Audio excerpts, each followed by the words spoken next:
और आज की इस क्लास में हम देखने वाले हैं जंतु जगत में पालतू पशुओं का व्यवस्थित स्थान।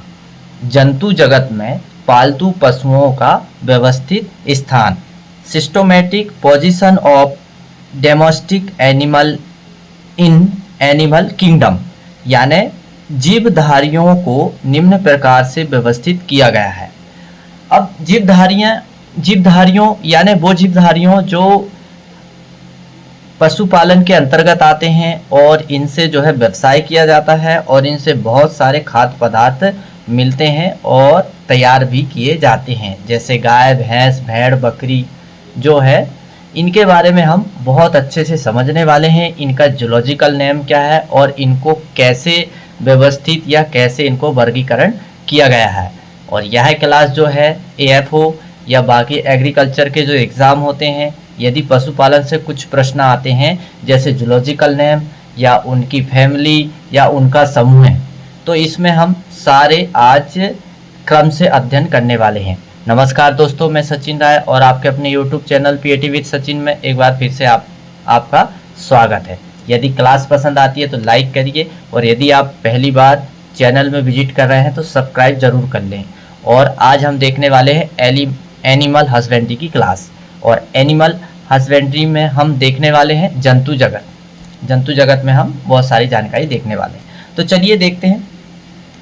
जीवधारियों को निम्न प्रकार से व्यवस्थित किया गया है। पहला क्या है? जगत। जगत क्या है? किंगडम, एनिमल, जंतु। समुदाय, कार्डेटा। कार्डेटा मीन्स मेरुदंड युक्त। मेरुदंड युक्त मतलब ऐसे जानवर इसमें आते हैं जिनमें रीढ़ की हड्डी पाई जाती है, यानी मेरुदंड पाया जाता है। फिर इसके बाद वर्ग देखेंगे, मेमेलिया। अब मेमेलिया का मतलब क्या होता है? स्तनपोषी, मतलब ऐसे जीव या जानवर आते हैं जो बच्चे को दूध पिलाते हैं।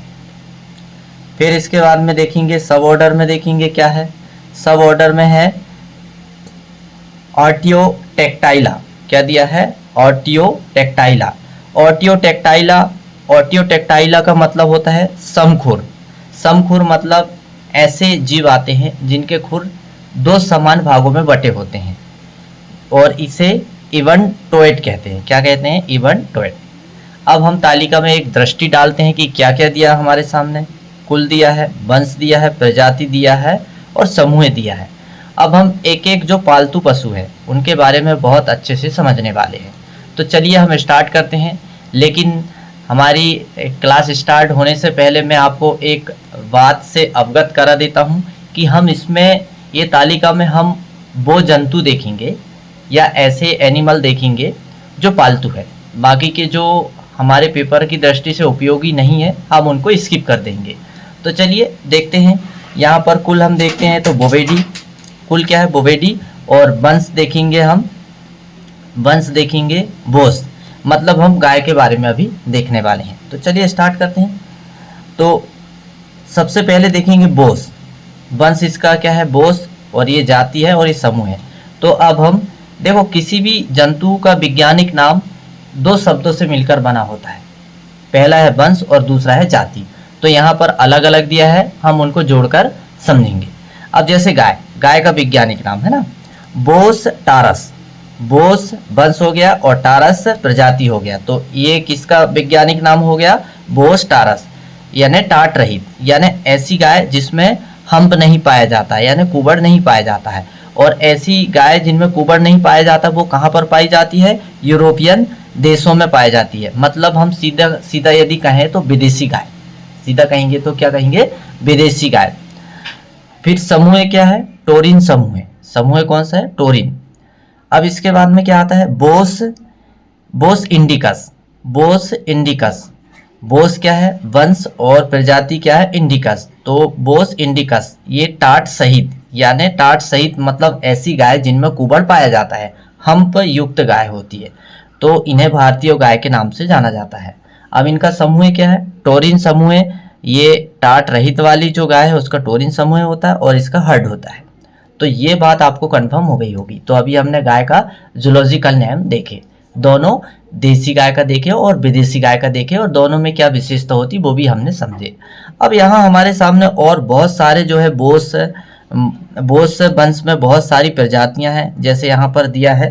हालांकि ये प्रजातियां जो है पेपर की दृष्टि से महत्वपूर्ण नहीं है, कभी पेपर के बारे में इनका जिक्र नहीं किया गया है, केवल देसी गाय और विदेशी गाय के बारे में जिक्र किया जाता है। अब जैसे यहाँ पर बोस गारस, इसे गौर कहते हैं और इसका समूह क्या है, बाइबोवाइन। फिर इसके बाद में बोस फेंटेलिस, इसे क्या कहते हैं, गयाल कहते हैं। फिर है बोस सोंडाइकस, इसे मानतेग बोलते हैं। ऐसा ये बहुत सारी जो है यहाँ पर वंश प्रजाति दी हुई है, बोस की बहुत सारी प्रजाति दी हुई है, तो हमें वो नहीं देखना है, हमें तो वो देखना जो पेपर में आता है। तो चलिए अब हम अगला देखते हैं वंश, दूसरा वंश देखते हैं। अभी हमने बोस वंश देखे और बोस वंश में हमने दो जंतु के बारे में समझे, एक ही जंतु के बारे में समझे, गाय के बारे में, देसी गाय और विदेशी गाय। अब हम देखने वाले दूसरा वंश बुवेलस। दूसरा वंश क्या है, बुवेलस। अब बुवेलस में दो आती है, एक तो वाटर बफेलो आती है जिसे पानी वाली भैंस बोलते हैं, और दूसरी आती है दलदली भैंस, या इसे हम दूसरी भाषा में कहेंगे विदेशी भैंस। तो इन दोनों का वैज्ञानिक नाम बहुत ही महत्वपूर्ण है। ये जो है जरूरी नहीं कि एग्रीकल्चर का कोई एग्जाम हो उसी में ये आता है, ये जो कंपटीशन एग्जाम है उनमें भी ये जानकारी पूछी जाती है। तो ये दूसरे जो अदर एग्रीकल्चर से अदर दूसरे एग्जाम की जो तैयारी कर रहे हैं उनके लिए भी ये महत्वपूर्ण क्लास है। तो अब हम देखने वाले हैं वाटर बफेलो का वैज्ञानिक नाम, जिसे हम भारतीय भैंस बोलते हैं। तो उसका वैज्ञानिक नाम क्या है, बुवेलस बुवेलिस। क्या है, बुवेलस बुवेलिस। और इसे हम क्या कहेंगे, भारतीय भैंस कहेंगे। क्या कहेंगे, भारतीय भैंस। और भारतीय भैंस को दूसरे नाम से भी जाना जाता है, वाटर बफेलो। किस नाम से, वाटर बफेलो। और इसका समूह क्या है,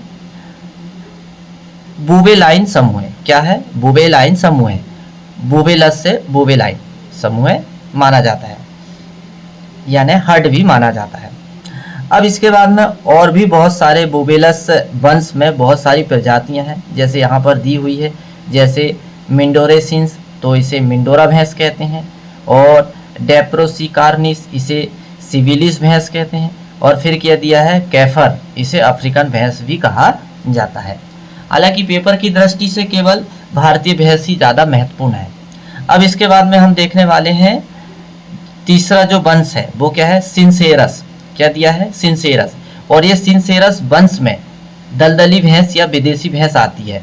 और दलदली भैंस या विदेशी भैंस को क्या कहा जाता है, स्विम्प और एक्सोटिक बफेलो कहा जाता है। क्या कहा जाता है, स्विम्प और एक्सोटिक बफेलो कहा जाता है। तो ये हमने अभी देखे सिंसेरस वंश के बारे में।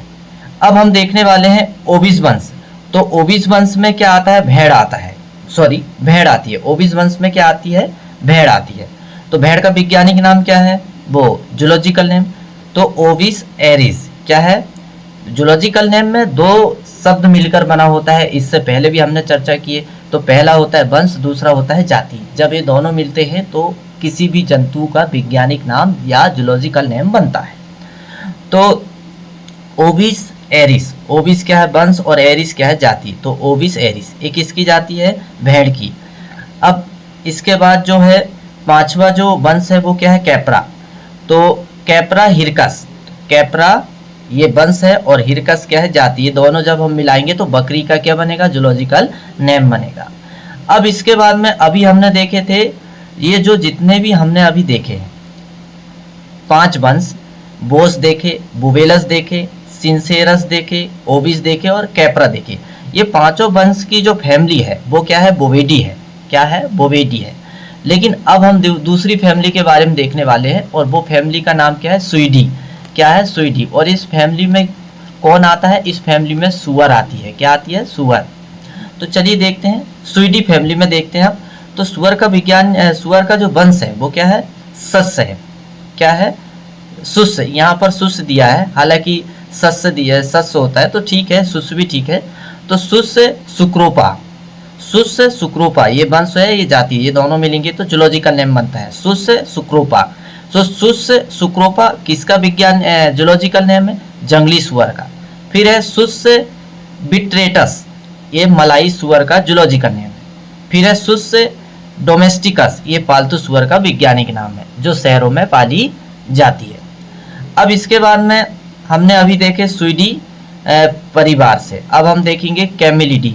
तो कैमेलिडी परिवार में जो सदस्य आता है, जो जंतु आता है या जो पालतू पशु आता है, वो आता है कैमल आता है। कैमल यानी कि ऊंट, जिसे रेगिस्तान का जहाज भी कहा जाता है।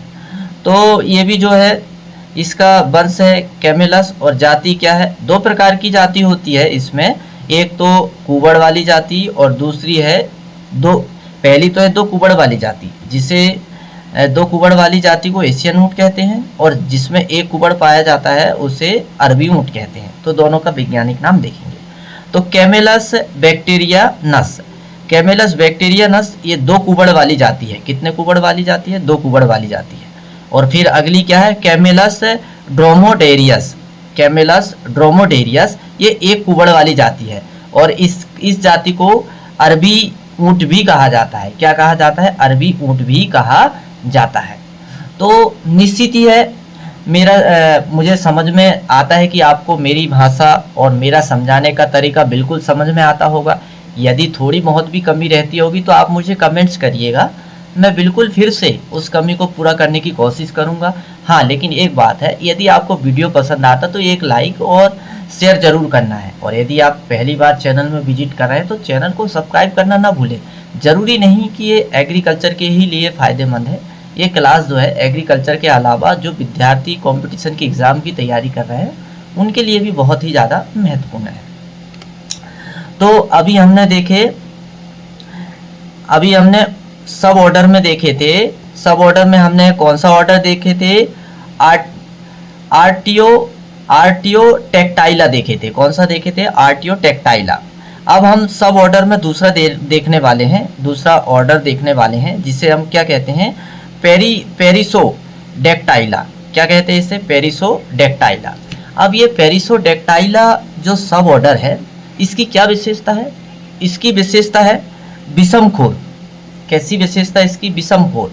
जैसे हमने देखे थे अभी आर्टियोटेक्टाइला जो सब ऑर्डर है, इसमें समखुर वाले पशु आते हैं। कैसे आते हैं? समखुर वाले पशु आते हैं, मतलब ऐसे पशु आते हैं जिनके खुर दो भागों में बटा रहता है और समान रहते हैं। लेकिन अब यहाँ पर जो है अनइवन टोइड, मतलब इसमें जरूरी नहीं कि समखुर ही रहे, खुर एक भी हो सकता है। तो ये बात अपन को ध्यान रखना होगा। अब फैमिली देखते हैं।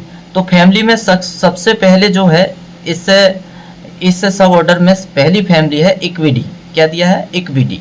तो इक्विडी फैमिली जो है, इक्विडी फैमिली में ज़्यादातर जाति जो है वो घोड़ा और गधे की आती है। किसकी आती है? घोड़ा और गधे की आती है। तो अब हम देखते हैं वंश। तो सबसे पहले हम देखेंगे घोड़ा के बारे में। तो घोड़ा का वंश क्या है? इक्वस। और जाति क्या है? कैबेलस। तो इक्वस कैबेलस, तो ये किसका जूलॉजिकल नेम बन गया? घोड़ा का।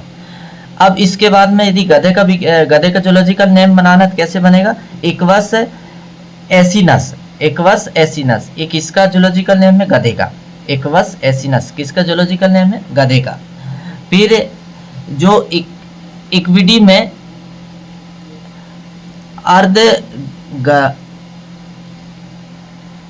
एक पालतू जानवर और आता है जिसे इक्वस क्यांग। क्या कहा जाता है? इसका जूलॉजिकल नेम क्या है? Equals Kiang. और इसको इक्वस क्यांग को क्या कहा जाता है? अर्धगर्दभ कहा जाता है। क्या कहा जाता है? अर्धगर्दभ। तो बस आज की वीडियो में बस इतनी ही जानकारी हम देखेंगे। बाकी की जानकारी हम अगले वीडियो में देखने वाले हैं। तो आप मुझे कमेंट्स करके बताइएगा कि आज की क्लास आपको कैसे लगी। क्या आप को समझ में आया? आप मुझे कमेंट्स करके बताइएगा। हाँ, और एक बात आपको और ज़रूर बताना है, क्या आपको लगता है कि ये क्लास जो है बैंकिंग एग्ज़ाम या अदर एग्रीकल्चर एग्ज़ाम के लिए फ़ायदेमंद है? तो वो भी आप कमेंट्स करके ये यस या नो करके आप ज़रूर पहुँचाइएगा। तो बस आज के लिए इतना ही। बाकी की जानकारी हम अगली क्लास में देखने वाले हैं।